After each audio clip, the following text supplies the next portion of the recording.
राधे राधे दोस्तों, जय श्री कृष्णा। कैसे हैं आप सब? वेलकम है आपका फिर से ही आपके YouTube channel Shalini master classes में। स्टूडेंट देखिए, ये जो आज मैं वीडियो लेकर आई हूँ वो CTET paper 1 EVS topic 3। ये गलती से यहाँ पे 3 है, टॉपिक 2 है जल और भोजन, वाटर एंड फूड। इससे जो लास्ट वीडियो मैंने बनाई थी वो भी सी टेट पेपर 1 ईवीएस के लिए थी। उसमें टॉपिक नंबर 1 था फैमिली एंड फ्रेंड्स। उसी तरीके से मेरी वीडियो आज भी ऐसी ही है। इसके टॉप 30 मोस्ट इम्पोर्टेंट क्वेश्चंस हैं प्रीवियस ईयर के।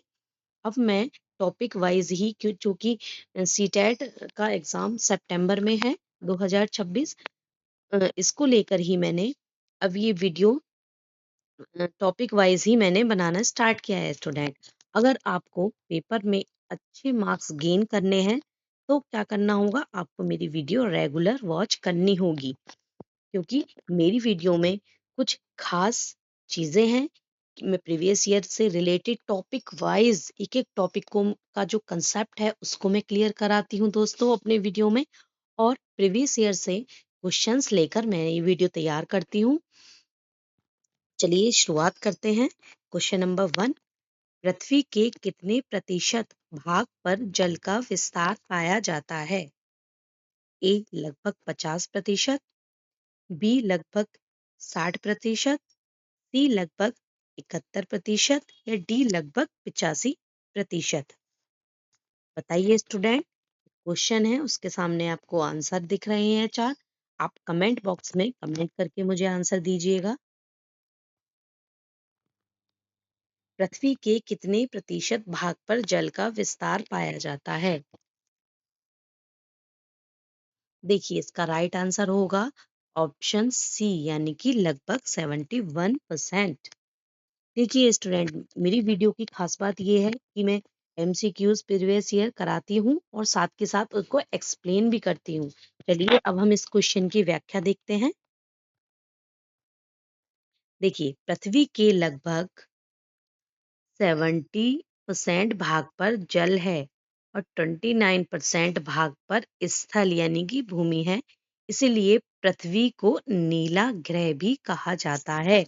देखिए स्टूडेंट, एक ही क्वेश्चनों से आपके 3 क्वेश्चंस रेडी हो जाते हैं। देखिए, यानी कि पृथ्वी के 71% भाग पर जल है, 29 भाग पर स्थल है और पृथ्वी को नीला ग्रह कहा जाता है। ये भी आपका क्वेश्चन रेडी हो गया। देखिए, इसीलिए मेरी जो वीडियो है वो जो टीचिंग एग्जाम की तैयारी कर रहे हैं, जो बहन हैं, जो भाई हैं, उनके लिए बहुत भी यूजफुल है। इसीलिए आप मेरी वीडियो में शुरू से लेकर अंत तक बने रहें। चलिए नेक्स्ट क्वेश्चन देखते हैं दोस्तों। क्वेश्चन नंबर 2, पृथ्वी पर उपलब्ध कुल जल का कितना प्रति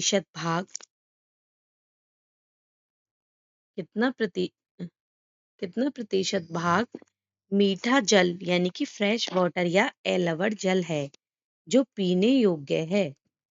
बताइए दोस्तों, पृथ्वी पर उपलब्ध कुल जल का कितना प्रतिशत भाग मीठा जल फ्रेश वाटर है जो पीने योग्य है? कमेंट बॉक्स में कमेंट दीजिए। देखिए दोस्तों, इसका ऑप्शन है ऑप्शन बी। जो मीठा जल है, जो फ्रेश वाटर है, जो पीने योग्य है, वो हमारी पृथ्वी पर 2.5% से लेकर के 3% तक है। चलिए व्याख्या देखते हैं इस क्वेश्चन की स्टूडेंट। पृथ्वी का लगभग 97% पानी समुद्रों में है जो खारा है। केवल 2.5% से 3% पानी ही मीठा या शुद्ध जल है, जिसका अधिकांश भाग हिमनदों यानी कि ग्लेशियरों में जमा है। समझ आ गया स्टूडेंट? चलिए आगे बढ़ते हैं नेक्स्ट क्वेश्चन की तरफ। क्वेश्चन नंबर 3, विश्व जल दिवस यानी कि वर्ल्ड वाटर डे प्रति वर्ष किस तिथि को मनाया जाता है? ए 22 मार्च, बी 22 अप्रैल, सी 22 मई या डी 5 जून। राइट आंसर कमेंट बॉक्स में दीजिए स्टूडेंट। देखिए, जब आप कमेंट करके मुझे कुछ चीज़ें बताते हैं कि आपको मेरी वीडियो कैसी लगी, कि आपको किसी क्वेश्चन में कोई डाउट होता है, तो मुझे बहुत ही खुशी होगी। इसलिए आप कमेंट करके, अगर आपको मेरी वीडियो अच्छी लगती है तो मुझे कमेंट करके ज़रूर बताइएगा। बताइए, विश्व जल दिवस प्रतिवर्ष किस तिथि को मनाया जाता है? देखिए, इसका राइट आंसर है ऑप्शन ए, यानी कि 22 मार्च। चलिए इसकी व्याख्या देखते हैं। जल संरक्षण के प्रति जागरूकता बढ़ाने के लिए हर साल 22 मार्च को विश्व जल दिवस मनाया जाता है, और 22 अप्रैल को क्या मनाया जाता है? पृथ्वी दिवस। देखिए दोस्तों, एक क्वेश्चन से ही आपके दो क्वेश्चंस हो रहे हैं, तो इससे अच्छी और खुशी की बात क्या होगी कि आपको एक ही वीडियो में सारा मटेरियल मिल रहा है। ऐसा नहीं कि आपको अलग अलग वीडियो देखनी पड़े, अलग अलग चैनल चैनल पे जाके सर्च करके आपको पढ़ाई करनी पड़े। दोस्तों, आपको एक ही वीडियो में शालिनी मास्टर क्लासेस जो चैनल है, उसमें जो वीडियो है उसमें ही आपको सारा मटेरियल प्रोवाइड हो रहा है। तो आप मेरे चैनल पर बने रहें। चलिए आगे बढ़ते हैं। Question number 3 4। हमारे शरीर में सैलरी या रक्त का मुख्य भाग पानी होता है। मानव शरीर के वजन का लगभग कितना प्रतिशत भाग जल होता है? बताइए स्टूडेंट।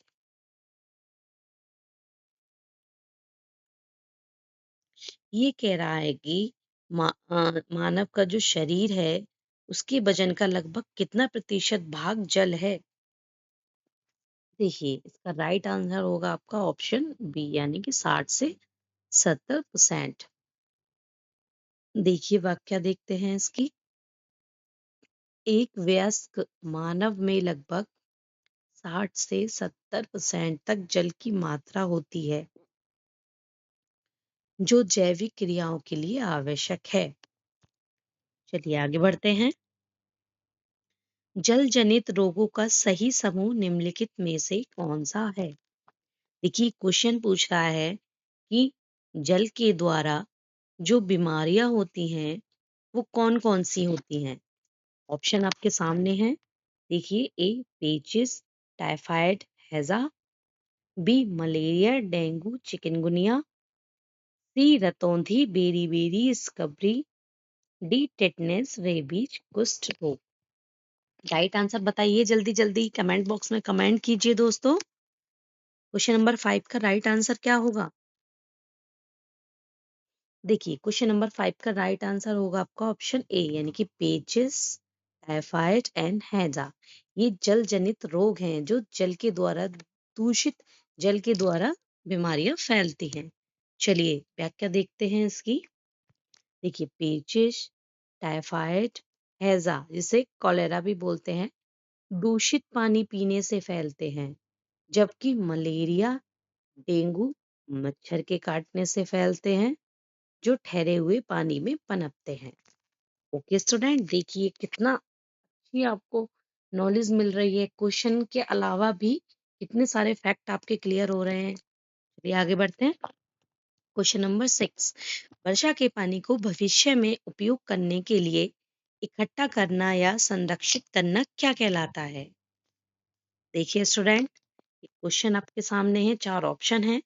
ए जल शोधन, बी वर्षा जल संचयन, सी जल चक्र, या डी भूजल दोहन। राइट आंसर बताइए। वर्षा के पानी को भविष्य, यानी कि इन फ्यूचर में उपयोग करने के लिए इकट्ठा करना या संरक्षित करना क्या कहलाता है? देखिए, इसका राइट आंसर हो जाता है आपका ऑप्शन बी, यानी कि वर्षा जल संचयन, रेन वाटर हार्वेस्टिंग। चलिए इसकी व्याख्या देखते हैं। बारिश के पानी को छतों और गड्ढों के माध्यम से टैंकों में जमा करना या जमीन के अंदर भेजना रेन वाटर हार्वेस्टिंग कहलाता है। इससे भूजल स्तर सुधरता है। चलिए आगे बढ़ते हैं। Question number 7। तरुण भारत संघ नामक संस्था का संबंध किससे है और इसके संस्थापक कौन है? ए वन संरक्षण, सुंदरलाल बहुगुणा। बी जल संरक्षण राजेंद्र सिंह, सी बाल श्रम उन्मूलन कैलाश सत्यार्थी, या डी दुग्ध उत्पादन वर्गीस कुरियन। राइट आंसर बताइए स्टूडेंट। इस क्वेश्चन का राइट आंसर क्या होगा? देखिए, इस क्वेश्चन का राइट आंसर है आपका ऑप्शन बी, यानी कि जो तरुण भारत संघ है नामक संस्था है, वो जल संरक्षण से जुड़ी हुई है और उसके संस्थापक राजेंद्र सिंह हैं। क्लियर? चलिए आगे बढ़ते हैं, देखेंगे इसकी एक्सप्लेनेशन। तरुण भारत संघ राजस्थान में पुरानी झीलों और जोहड़ों को पुनर्जीवित करने का काम करता है। इसके संस्थापक राजेंद्र सिंह हैं, जिन्हें भारत का जल पुरुष, देखिए कितना इंपॉर्टेंट क्वेश्चन आ जाता है। अगर आपसे पूछा जाए कि भारत का जल पुरुष किसे कहा जाता है, तो आप बता सकते हैं किसको कहा जाता है?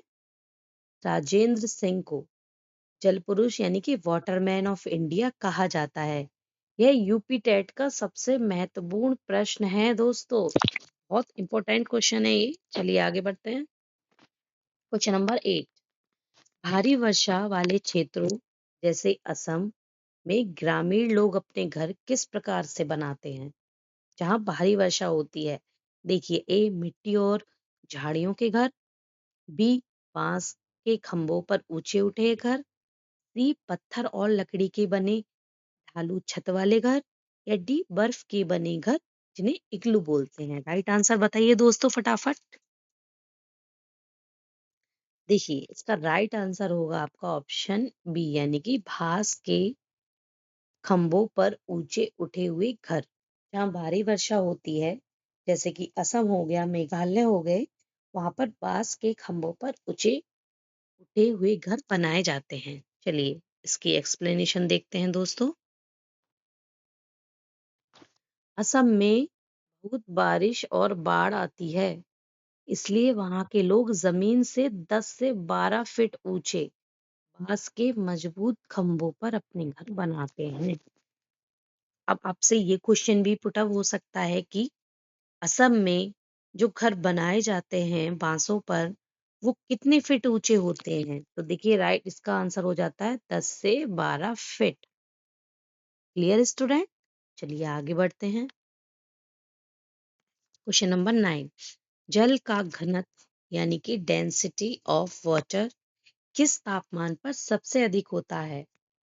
A 0 degree Celsius, B 4 degree Celsius, C 100 degree Celsius, या डी -4 डिग्री सेल्सियस।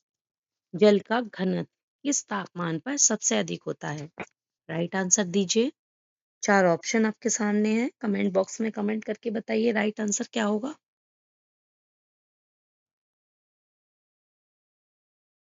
देखिए, क्वेश्चन नंबर 9 का राइट आंसर है ऑप्शन बी। चलिए आगे बढ़ते हैं, व्याख्या देखते हैं दोस्तों। पानी का अधिकतम घनत्व 0 डिग्री सेल्सियस पर होता है। इसी कारण सर्दियों में झीलों के ऊपर बर्फ जमने के बाद भी नीचे का पानी 4 डिग्री सेल्सियस पर द्रव अवस्था यानी कि लिक्विड फॉर्म में रहता है और जलीय जीव जीवित रहते हैं। क्लियर दोस्तों? चलिए आगे बढ़ते हैं। क्वेश्चन नंबर 10 है, मृत सागर यानी कि डेड सी में कोई व्यक्ति डूबता नहीं है, इसका मुख्य कारण क्या है? ए इस सागर का पानी बहुत ठंडा है, बी इस सागर के पानी का घनत्व अत्यधिक लवणता के कारण बहुत ज्यादा है, सी इसमें बहुत तेज लहरें उठती हैं, या डी यह बहुत उथला सागर है। राइट आंसर बताइए स्टूडेंट। देखिए, आप ये जो मैंने नोट्स आपको प्रोवाइड कराए हैं, इनको आप अपनी नोटबुक में भी नोट कर सकते हैं, ताकि जो एग्जाम के टाइम पर आप इनका रिवीजन कर सकें। आपको किसी और वीडियो या किसी और बुक पढ़ने की आवश्यकता नहीं है। चलिए राइट आंसर बताइए इसका क्या होना चाहिए। क्वेश्चन नंबर 10 है, देखिए स्टूडेंट, इसका राइट आंसर है ऑप्शन बी, यानी कि इस सागर के पानी का घनत्व यानी कि डेंसिटी अत्यधिक लवणता के कारण बहुत ज्यादा है, इसीलिए जो व्यक्ति है इसमें डूबता नहीं है। आइए एक्सप्लेन देखते हैं इसका।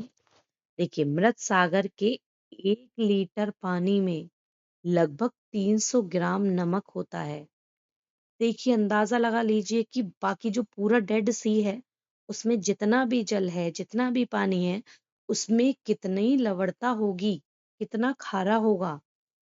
इतनी अधिक लवणता के कारण पानी का घनत्व इंसान के शरीर के घनत्व से बहुत ज्यादा हो जाता है दोस्तों, जिससे इंसान उस पर तैरता है, डूबता नहीं है। ये स्टूडेंट, चलिए आगे बढ़ते हैं नेक्स्ट क्वेश्चन की तरफ। क्वेश्चन नंबर 11 है, भोजन में पाए जाने वाले ऊर्जा देने वाले पोषक तत्व यानी कि एनर्जी गिविंग फूड्स मुख्य रूप से कौन कौन से हैं? ए विटामिन एंड खनिज लवण, बी कार्बोहाइड्रेट और वसा, सी प्रोटीन एंड जल, डी रेशा और प्रोटीन। बताइए, ऐसे कौन से पोषक तत्व हैं जिनसे हमें एनर्जी मिलती है? राइट आंसर दीजिए। देखिए, राइट आंसर है आपका ऑप्शन बी यानी कि कार्बोहाइड्रेट और वसा।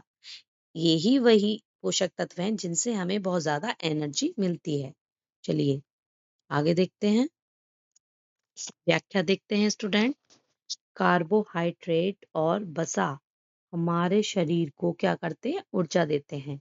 वसा में कार्बोहाइड्रेट की तुलना में दुगनी ऊर्जा होती है, यानी कि जो वसा है पोषक तत्व, उसमें बहुत ज्यादा एनर्जी होती है। चलिए आगे बढ़ते हैं। क्वेश्चन नंबर 12 है, शरीर के निर्माण और मरम्मत के लिए कौन सा पोषक तत्व आवश्यक है? ए वसा, बी विटामिन, सी प्रोटीन या डी कार्बोहाइड्रेट। बताइए, बॉडी बिल्डिंग फूड कौन सा है? उसमें कौन सा पोषक तत्व पाया जाता है? देखिए, जिससे हमारे शरीर का निर्माण होता है, जिससे मरम्मत होती है, देखिए वो आपका राइट आंसर है ऑप्शन सी यानी कि प्रोटीन। चलिए आगे बढ़ते हैं। प्रोटीन को शरीर वर्धक भोजन कहा जाता है क्योंकि यह नई कोशिकाओं के निर्माण और टूटी फूटी मांसपेशियों की मरम्मत के लिए जरूरी है। बच्चों के विकास के लिए यह अनिवार्य होता है। क्या? प्रोटीन। चलिए आगे बढ़ते हैं। क्वेश्चन नंबर 13, क्वाशियोरकर और मरासमस बीमारियां बच्चों में किसकी कमी के कारण होती हैं? देखिए, ये दो बीमारियां ऐसी हैं जो सिर्फ बच्चों में होती हैं। पूछा गया है इस क्वेश्चन में कि किस चीज की कमी के कारण ये बीमारियां होती हैं बच्चों में। ए विटामिन की कमी, बी प्रोटीन और ऊर्जा की कमी, सी आयरन की कमी या डी आयोडीन की कमी।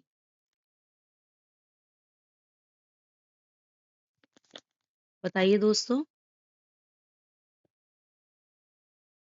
किस कमी के कारण होता है? देखिए, इसका राइट आंसर होगा प्रोटीन और ऊर्जा की कमी। चलिए आगे बढ़ते हैं। देखिए, भोजन में लंबे समय तक प्रोटीन की कमी से बच्चों का पेट बाहर निकल आता है और हाथ पैर पतले हो जाते हैं, जिसे क्वाशियोरकर कहते हैं। चलिए आगे बढ़ते हैं। विटामिन शब्द का प्रयोग सर्वप्रथम किस वैज्ञानिक ने किया था? मोस्ट इंपॉर्टेंट क्वेश्चन है। A C Funk, B Leeuwenhoek, C Robert Hooke या D Edward Jenner. Right answer बताइए दोस्तों, क्या होगा? क्वेश्चन नंबर 14 है। देखिए,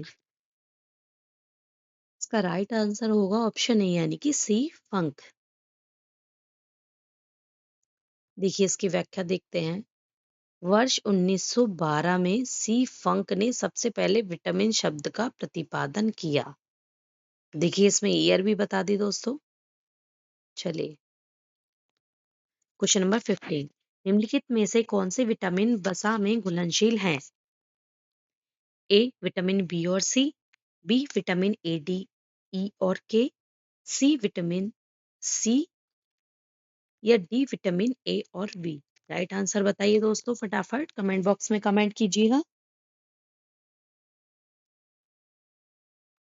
देखिए इसका राइट आंसर होगा विटामिन वो सॉरी ऑप्शन बी यानी कि विटामिन ए डी ई के। अब देखिए इसको याद रखने की एक ट्रिक मैंने बनाई है, चलो देखते हैं। देखिए दोस्तों इसकी आसान शॉर्ट ट्रिक याद रखें। देखिए कैसे, कीड़ा यानी कि के ई डी ए, विटामिन के ई डी ए वसा में घुलनशील हैं, जबकि विटामिन बी और सी, सिर्फ यही दो विटामिन बचे, कौन कौन से, बी और सी, ये जल में घुलनशील हैं। समझ लगा दोस्तों? आपको जो वसा में घुलनशील विटामिन है उसकी आप ट्रिक कैसे याद करेंगे? के ई डी ए यानी कि कीड़ा, के से विटामिन के, vitamin E, vitamin D, vitamin A, ये जो विटामिन हैं चार, ये वसा में घुलनशील विटामिन हैं। और बाकी कौन कौन से बचे, बी एंड सी, ये किस में घुलनशील हैं? ये जल में घुलनशील हैं दोस्तों। देखिए कितनी आसान शॉर्ट ट्रिक है जिससे आप ये क्वेश्चंस याद कर सकते हैं। चलिए आगे बढ़ते हैं। रतौंधी रोग किस विटामिन की कमी के कारण होता है और इसका मुख्य स्रोत क्या है? बताइए। विटामिन बी कुरितनाज, विटामिन सी आंवला, विटामिन ए गाजर दूध अंडा, विटामिन डी सूर्य का प्रकाश। रतौंधी जो रोग होता है वो किस विटामिन की कमी से होता है, जिसको नाइट ब्लाइंडनेस बोलते हैं? देखिए इसका राइट आंसर होगा ऑप्शन सी यानी कि विटामिन ए। और क्या क्या स्रोत हैं? इसके स्रोत हैं गाजर दूध और अंडा। चलिए आगे बढ़ते हैं। देखिए इसकी व्याख्या, विटामिन ए का रासायनिक नाम रेटिनॉल की कमी। देखिए विटामिन ए का रासायनिक नाम क्या है, रेटिनॉल। इसकी कमी से रात में धुंधला दिखाई देने लगता है, जिसे रतौंधी कहते हैं।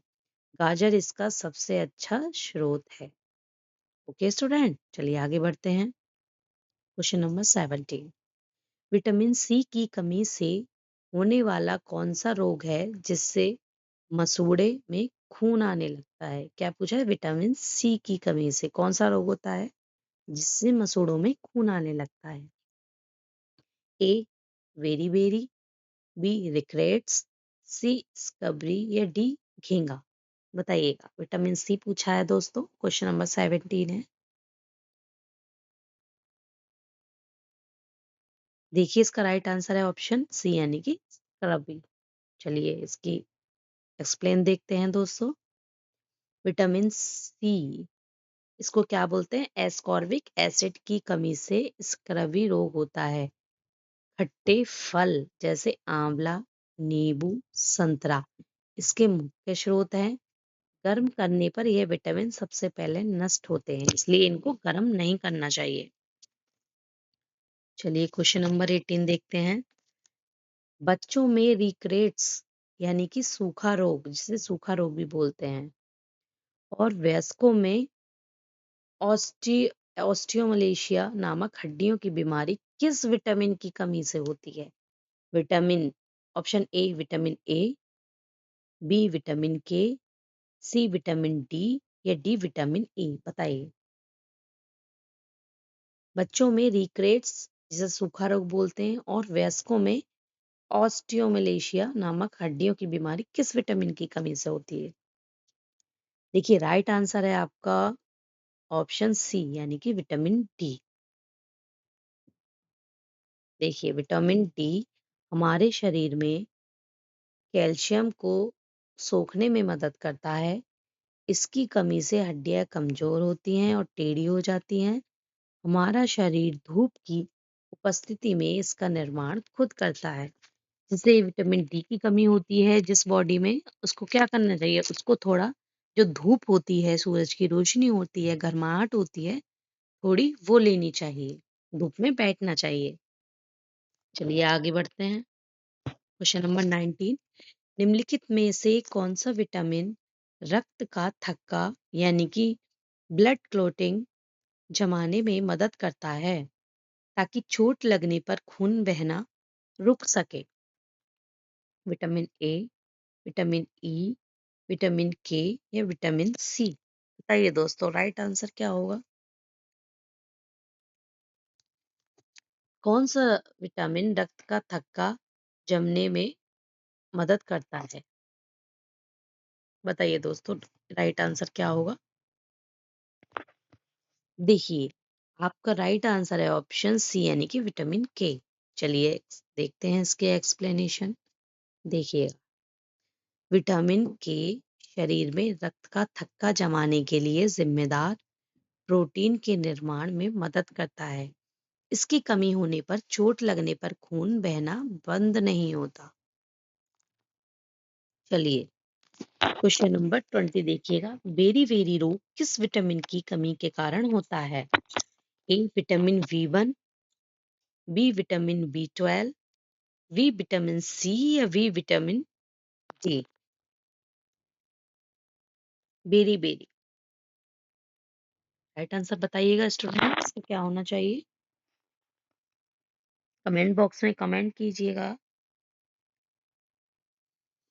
देखिए, इसका राइट आंसर होगा आपका ऑप्शन ए यानी कि विटामिन बी 1, जिसको थायमिन भी बोलते हैं। चलिए देखते हैं एक्सप्लेनेशन इसकी। विटामिन बी 1 की कमी से बेरी बेरी रोग होता है, जिससे तंत्रिका तंत्र और मांसपेशियां कमजोर हो जाती हैं।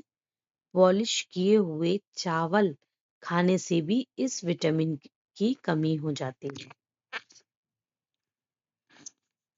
क्लियर दोस्तों? चलिए आगे बढ़ते हैं। Question number 21। मानव शरीर में एनीमिया यानी कि अल्पज्ञता या खून की कमी रोग किस खनिज तत्व की कमी के कारण होता है? बताइए दोस्तों, मानव शरीर में एनीमिया, जो खून की कमी हो जाती है, वो किस खनिज तत्व की कमी के कारण होता है? ऑप्शन ए कैल्शियम, बी लोह तत्व, सी आयोडीन या डी सोडियम? राइट आंसर बताइए स्टूडेंट। देखिए दोस्तों, आप अगर आपको मेरी वीडियो से रिलेटेड कोई भी ऐसा टॉपिक है जो आपका क्लियर नहीं हुआ है, या आपको किसी और टॉपिक पर कोई वीडियो चाहिए, तो आप मुझे कमेंट बॉक्स में कमेंट करके बता सकते हैं। या आपको कोई ऐसी वीडियो चाहिए सी टेट या यूपी टेट किसी भी सब्जेक्ट से रिलेटेड, जो आपको ट्रिक वाइज चाहिए, जिससे कि आसान वे में क्वेश्चंस आ सकें, जिससे आपकी तैयारी अच्छी हो सके, तो आप मुझको कमेंट बॉक्स में कमेंट करके बता दीजिए दोस्तों। मैं फिर उसी तरीके से आपको वीडियो प्रोवाइड कराऊंगी। ये मेरी रेस्पॉन्सिबिलिटी बन जाती है कि मैं आपको निराश ना करूं। बताइए दोस्तों, राइट आंसर बताइए क्वेश्चन नंबर 21। देखिए, इसका राइट आंसर होगा ऑप्शन बी यानी कि लोह तत्व से आयरन बोल देते हैं। चलिए अब इसके एक्सप्लेन देखते हैं। देखिए क्या, देखिए कितना इंटरेस्टिंग है दोस्तों। मैंने आपको एक्सप्लेनेशन के अलावा भी कुछ इमेजेस के साथ इस वीडियो को इंटरेस्टिंग बनाने की कोशिश की है। आई होप आपको पसंद आए। चलिए देखेंगे इसकी व्याख्या। शरीर में आयरन की कमी से ही हीमोग्लोबिन, जिसे एच भी बोल देते हैं हम, यानी कि ब्लड का स्तर गिर जाता है, जिससे एनीमिया होता है। इसके उपचार के लिए डॉक्टर्स आंवला, हरी पत्तेदार सब्जियां जैसे पालक और गुड़ खाने की सलाह देते हैं। समझ आया स्टूडेंट? देखिएगा, आंवला यानी कि आयरन की कमी होती है तो हमारी जो बॉडी है उसमें ब्लड कम होने लगता है। उसके द्वारा हमें वीकनेस होती है। जब हमारा ब्लड कम होगा तो हमारा शरीर काम कैसे करेगा? कैसे हम चल पाएंगे? तो हमारे शरीर के अंदर वीकनेस आने लगती है। इस ब्लड की कमी को पूरा करने के लिए डॉक्टर क्या सजेस्ट करते हैं? डॉक्टर आंवला सजेस्ट करते हैं और पालक, जैसे कि हरी पत्तेदार सब्जियां, पालक है, साग है, ये सारी चीजें हो गई, और गुड़ खाने की सलाह देते हैं। जैसा कि मैंने इस क्वेश्चन की एक्सप्लेनेशन में पिक्चर दी हुई है, देखिए दोस्तों, आंवला, ये पालक हो गया और ये हो गया गुड़। इससे क्या होगा, जब भी क्वेश्चन, अगर ऐसे ये क्वेश्चन आपके एग्जाम में आता है, वैसे तो आने के चांसेस रहते ही हैं, क्योंकि जो यूपी टेट सी टेट के एग्जाम हैं, हर साल जो उनमें क्वेश्चन आते हैं उनकी रिपीटेशन होती है। इसीलिए जब भी ये क्वेश्चन आएगा कि शरीर में आयरन की कमी से क्या होता है, एनीमिया रोग होता है, किस विटामिन की कमी से होता है, तो आपको तुरंत याद हो जाएगा मेरी वीडियो देखकर कि मैंने वीडियो में इमेज भी डाली थी कि डॉक्टर क्या सजेस्ट करते हैं खून की कमी को पूरा करने के लिए। हरी पत्तेदार सब्जियां, आंवला हो गया और गुड़, ये सारी चीजें। ओके स्टूडेंट, आई होप आपको पसंद आई हो। अगर आपको मेरी वीडियो पसंद आए तो आप लाइक कीजिएगा, चैनल को सब्सक्राइब कीजिएगा, और ज्यादा से ज्यादा दोस्तों शेयर कीजिएगा अपने भाइयों को, बहनों को, जो सी टेट, यूपी टेट या किसी भी टीचिंग एग्जाम की तैयारी कर रहे हैं, उनको आप मेरी वीडियो शेयर कीजिएगा। चलिए आगे बढ़ते हैं नेक्स्ट क्वेश्चन की तरफ। क्वेश्चन नंबर 22 है, झींगा रोग यानी कि गोटर किस ग्रंथि के फट जाने के कारण होता है और यह किसकी कमी से होता है? ए थायराइड ग्रंथि, आयोडीन की कमी। बी पीयूष ग्रंथि, कैल्शियम की कमी। सी अग्नाशय यानी कि इंसुलिन की कमी। डी यकृत यानी कि आयरन की कमी। राइट आंसर बताइए दोस्तों। क्वेश्चन नंबर 22, देखिए इसका राइट आंसर है, बताइए, आप बताइए, पहले सस्पेंस रहेगा। देखिए इसका राइट आंसर है स्टूडेंट ऑप्शन ए यानी कि थायराइड ग्रंथि। और ये किस कमी से होते हैं? आयोडीन की कमी से। देखिएगा, भोजन या पानी में आयोडीन की कमी गले में स्थित थायराइड ग्रंथि सूजकर बड़ी हो जाती है, जिससे घींगा या कलगंट रोग भी कैसे हैं, जिससे हमारा गला सूज जाता है, सूजन आ जाती है। चलिए दोस्तों आगे बढ़ते हैं। क्वेश्चन नंबर 23, दूध को एक संतुलित आहार नहीं माना जाता क्योंकि इसमें निम्नलिखित में से किन तत्वों की कमी होती है? ए कैल्शियम और प्रोटीन। बी आयरन और विटामिन सी। सी कार्बोहाइड्रेट और विटामिन डी। या डी वसा और पोटेशियम। एक क्वेश्चन कह रहा है कि दूध को एक संतुलित आहार की श्रेणी में नहीं रखा जाता। क्यों नहीं रखा जाता? इसमें किन तत्वों की कमी होती है? बताइए राइट आंसर क्या होगा। देखिए दोस्तों, इसका राइट आंसर होगा आपका ऑप्शन बी आयरन और विटामिन सी। चलिए आगे बढ़ते हैं। दूध में लगभग सभी पोषक तत्व होते हैं, लेकिन इसमें आयरन यानी कि लोहा और विटामिन सी नहीं पाया जाता, इसलिए इसे अब पूर्ण संतुलित आहार की श्रेणी से बाहर रखा जाता है। समझ आया दोस्तों? देखिए कितना इंपॉर्टेंट और इंटरेस्टिंग क्वेश्चन है। चलिए आगे बढ़ते हैं। क्वेश्चन नंबर 24, किस वैज्ञानिक ने यह सिद्ध किया था कि मलेरिया रोग मादा एनाफ्लीज मच्छर के काटने से फैलता है, जिसके लिए उन्हें नोबेल पुरस्कार मिला?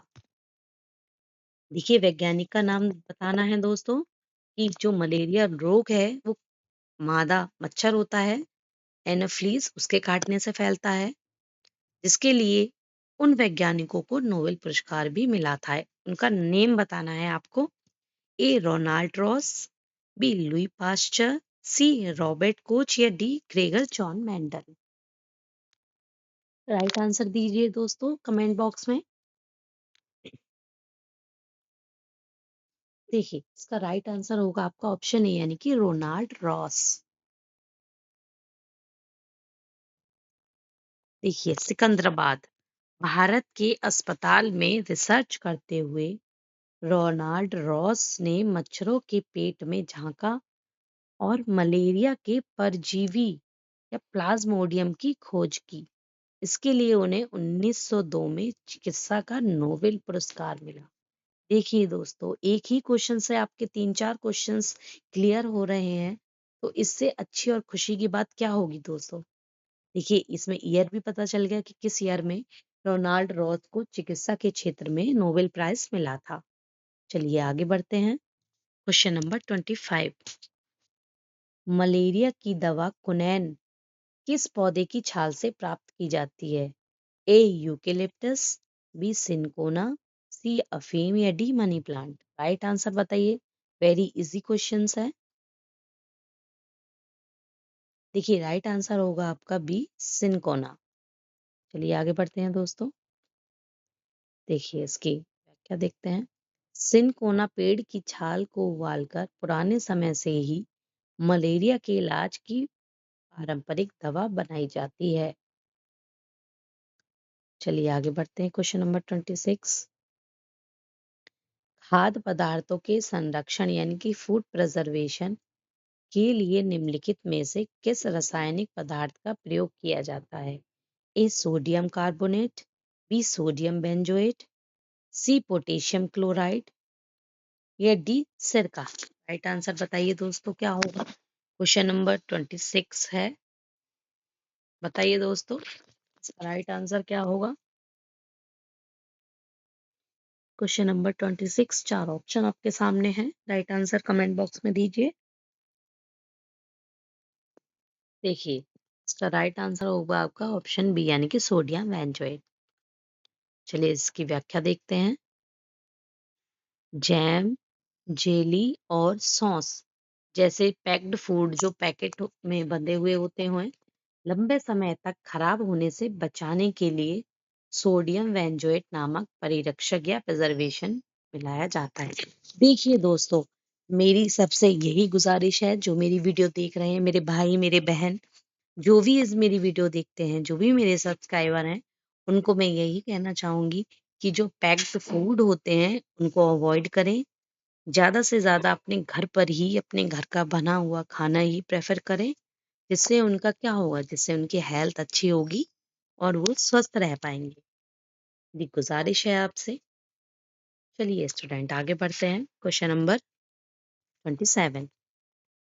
पाश्चुरीकरण विधि द्वारा दूध को कीटाणु रहित करने की खोज किसने की थी? बताइए दोस्तों। देखिए, A Edward Jenner, B Louis Pasteur, C Alexander Fleming या डी वॉटसन और क्रिक? राइट आंसर बताइए। क्वेश्चन नंबर 27 है। देखिए इसका राइट आंसर होगा दोस्तों बी लुई पाश्चर। चलिए आगे बढ़ते हैं। इसकी एक्सप्लेन देखते हैं। लुई पाश्चर ने इस विधि की खोज की थी। इसमें दूध को लगभग 62.8 डिग्री सेल्सियस पर 30 मिनट तक या 71.7 डिग्री सेल्सियस पर 15 सेकंड तक गर्म करके तुरंत ठंडा किया जाता है, ताकि जो बैक्टीरिया हैं वो मर जाएं। देखिए कितनी नॉलेज आपको मिली इस क्वेश्चंस के थ्रू। चलिए आगे बढ़ते हैं। Question number 28। हमारे भोजन में रुक्षांश या फाइबर, जिसे फाइबर बोलते हैं, का मुख्य कार्य क्या है? ए शरीर को तुरंत ऊर्जा देना, बी बीमारियों से रक्षा करना, सी बिना पचे भोजन को शरीर से बाहर निकालने और पाचन तंत्र को स्वस्थ रखने में मदद करना, या डी हड्डियों को मजबूत बनाना? राइट आंसर बताइए स्टूडेंट। क्वेश्चन नंबर 28 है। ऑप्शन आपके सामने है। राइट आंसर बताइए क्या होगा। देखिए इसका राइट आंसर होगा आपका ऑप्शन सी यानी कि बिना पचे भोजन को शरीर से बाहर निकालना और पाचन तंत्र को स्वस्थ रखना, हेल्थी रखना। चलिए एक्सप्लेनेशन देखते हैं इसकी। फाइबर जो साबुत अनाज, सलाद और फलों में होता है, से कोई पोषण नहीं मिलता, लेकिन यह कब्ज यानी कि कॉन्स्टिपेशन को रोकता है और पाचन तंत्र साफ करता है। ओके स्टूडेंट, देखिए फाइबर का काम क्या है हमारे शरीर में, आपको आज पता चल गया होगा। बहुत से बच्चों को नहीं पता। चलिए आगे बढ़ते हैं। क्वेश्चन नंबर 29, निम्नलिखित में से कौन सा रोग मक्खियों द्वारा फैलता है?